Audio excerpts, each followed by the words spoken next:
Roll camera, roll sound. 149, take one. One of the biggest things I remember is atmosphere. The atmosphere of the location. I loved it. 128, take one. Action. It's Henry VIII's whodunit. Somebody's trying to kill Henry VIII. T.P. McKenna would be absolutely delighted that Monarch is being reissued in this way. Or are you another one who thinks he can overrule the King of England? It's not like anything else that I've done, so it's interesting. If we hadn't had T.P. McKenna and Jean Marsh, I can't imagine in some ways making the film.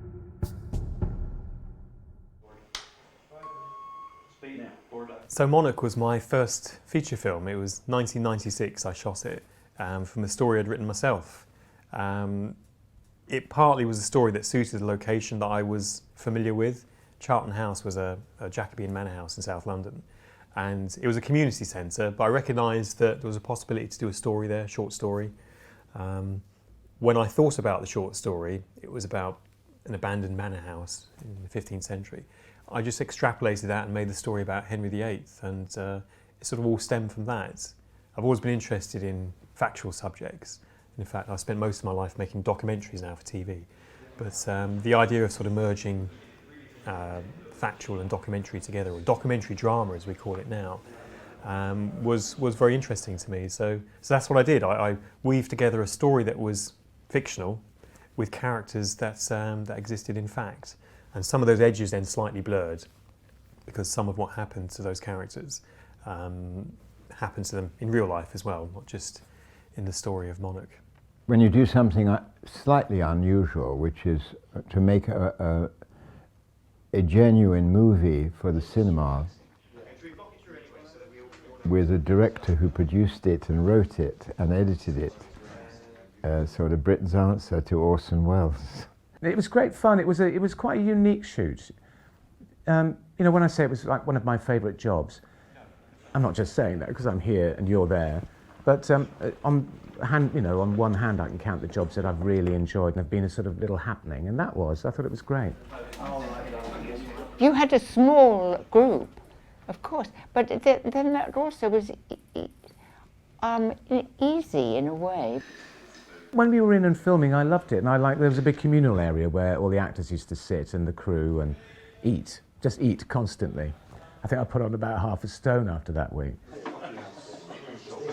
You and I and the rest of the cast were filming a movie taking place in the days of the last year of Henry VIII's life. And the building is a community centre. For people watching the film, Charlton House is an abandoned Jacobean manor house in the middle of nowhere. The reality, of course, is very different. Charlton House was a community centre run by a local authority in the centre of a very busy South London town. When we had the house, it was still being occupied as a community centre, so we would rent one room at a time. We blacked out the front of the house to give us our nice effects, but inside we would literally hire a room and dress it as we needed it, because that's all that was permitted in the budget.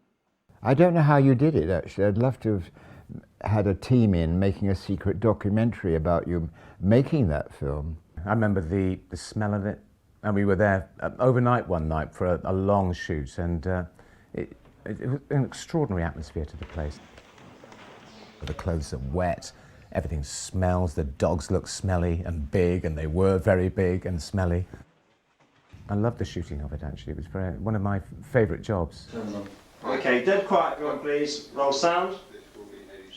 But I think had we shot this in a studio, we'd gone to a proper big sound stage and had sets built, I don't think we would have captured that atmosphere, and I think it would have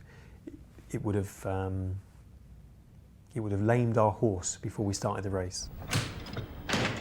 Oh, the sound was very authentic, I thought. The creaking floors and the sound of the doors, and it's very unique. You can't recreate that really in a studio.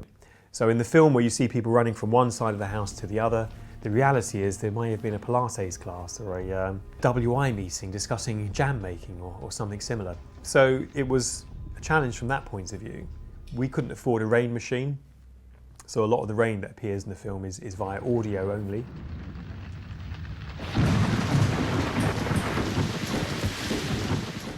We have no horses, but we have horse sound effects. So a lot of it really came down to the acting ability of the people that we cast. I heard a lot about T.P. McKenna before I ever met him or worked with him. I just knew he was going to be good. So I managed to save everyone by taking the fall. It all happened so quickly that... You only had time to protect your own skinny behinds, eh? He's one of the best great actors, you know, of all time. He's perfect. I mean, he is a perfect Henry VIII. Get the bloody wine now! When you're talking to actors about costume drama, they will often say, oh, I'd like to be in a costume drama. And most actors have the range to do it. But to play the part of King Henry VIII is quite a tall order. So finding somebody who could carry the film effectively is what we looked for. T.P. McKenna was an actor I was very much aware of growing up watching him in different films. I was aware of his theatre work, and I'd seen him in lots of television as well. Who's there? Catherine? Is it you?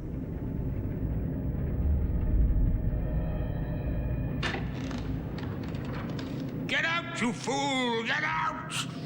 And often you can watch a costume drama and it looks like a well-made costume drama and nothing else.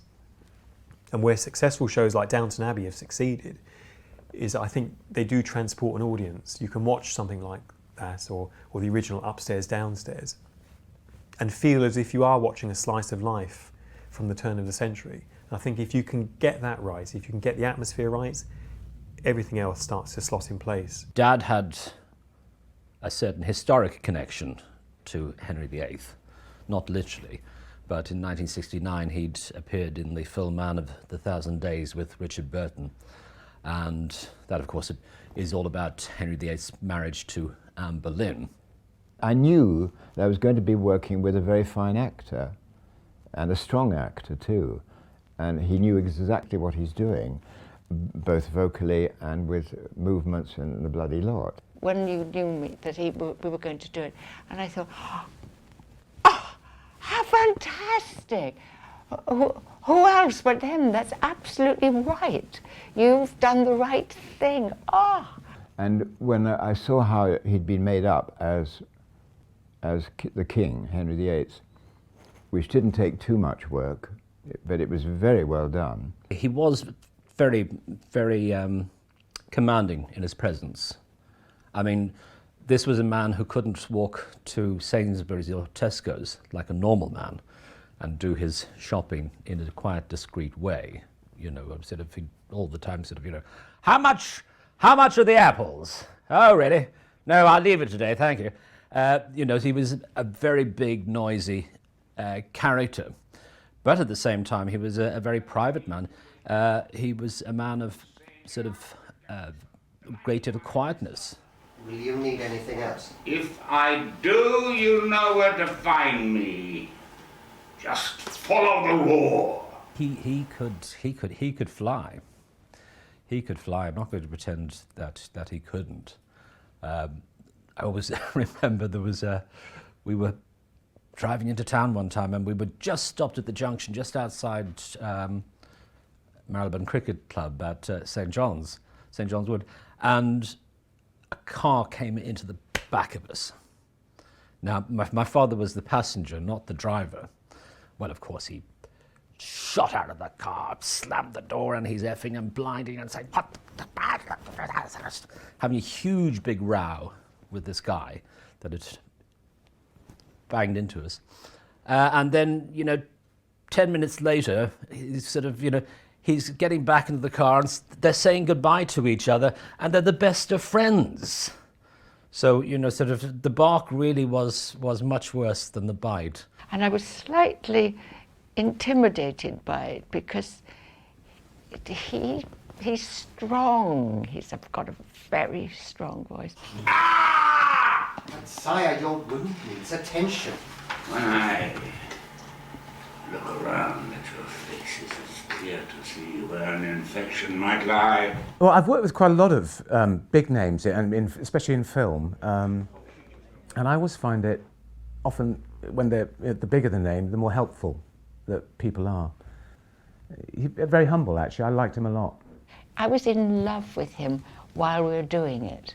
I mean, not, in a bad way. Can you not face me, Henry? Because he was so interesting. At what price? My sanity, from the looks of things.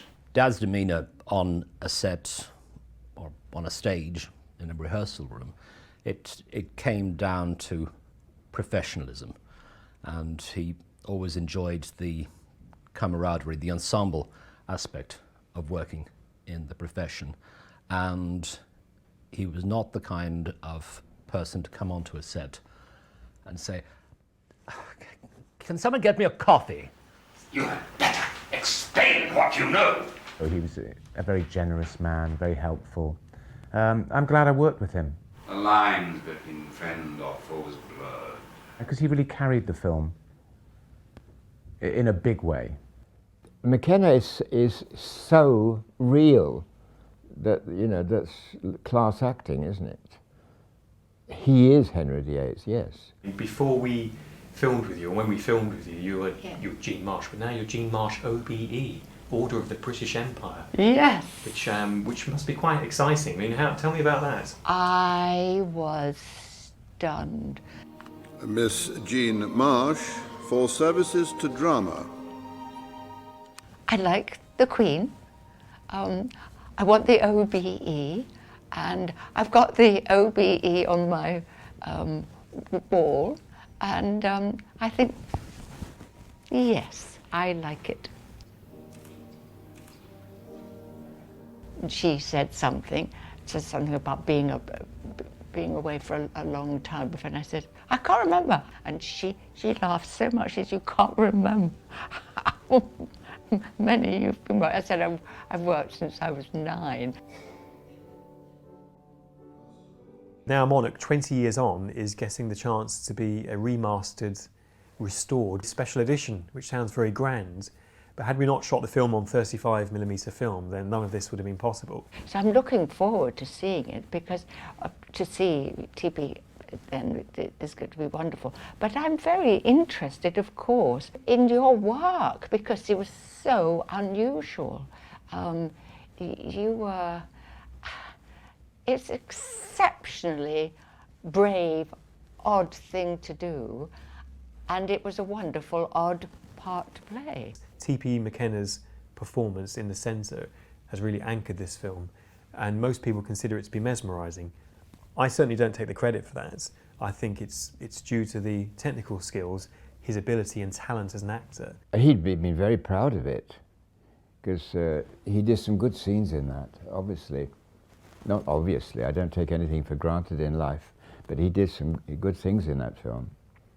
I love your scenes, or his performance with Jean Marsh, where you see the ghost, the viewer sees the ghost at the back of the room, and so does King Henry by his double bed poster bed, isn't it? I love the way he held on to that. That was great, because he's a nice big fat man, supposedly well-filled man. That was a wonderful image of Henry VIII looking up at Jean Marsh over there and not quite sure what the hell it was. Damn you all! I am spent and broken. I remember it being very, very intense, and when I came home I was exhausted. And I didn't have that much to do, as much as him. There's much about this country I choose not to look at. He really carried the film in a big way, in a really big way. You know, you were not saying that sounds really patronising, but I think you're lucky to get somebody of that stature at that time, aren't you, to do the part for you. But I think the combination of both of them, of T.P. McKenna and Jean Marsh, brought a certain magic, a certain chemistry. Any good project deserves a long shelf life, and too often so much is made in ways in terms of film and so on. There's almost overproduction in the industry.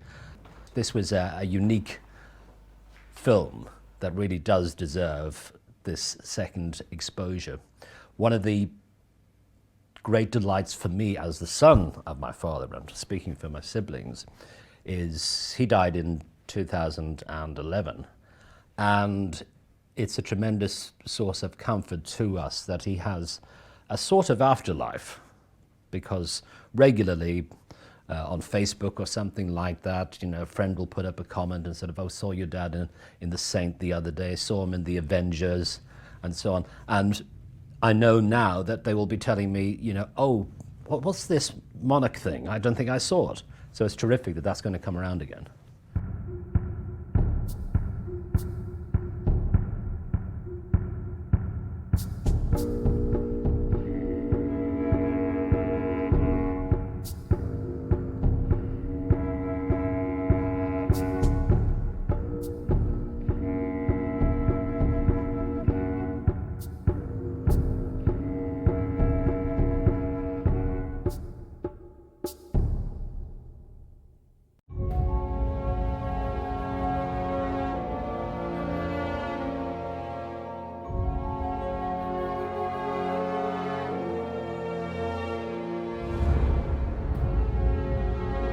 What is this? The king of the land, frightened by the dark and the shadows. Frightened of no man or beast.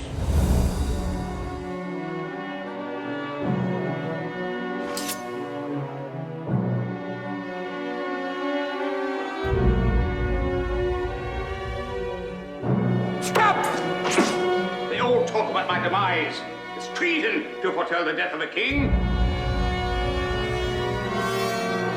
What if he's believed and we are mentioned? There is a traitor amongst us.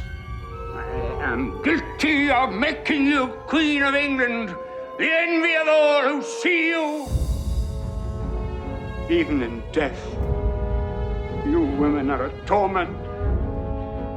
Was I such a bad husband? Was I? Fool!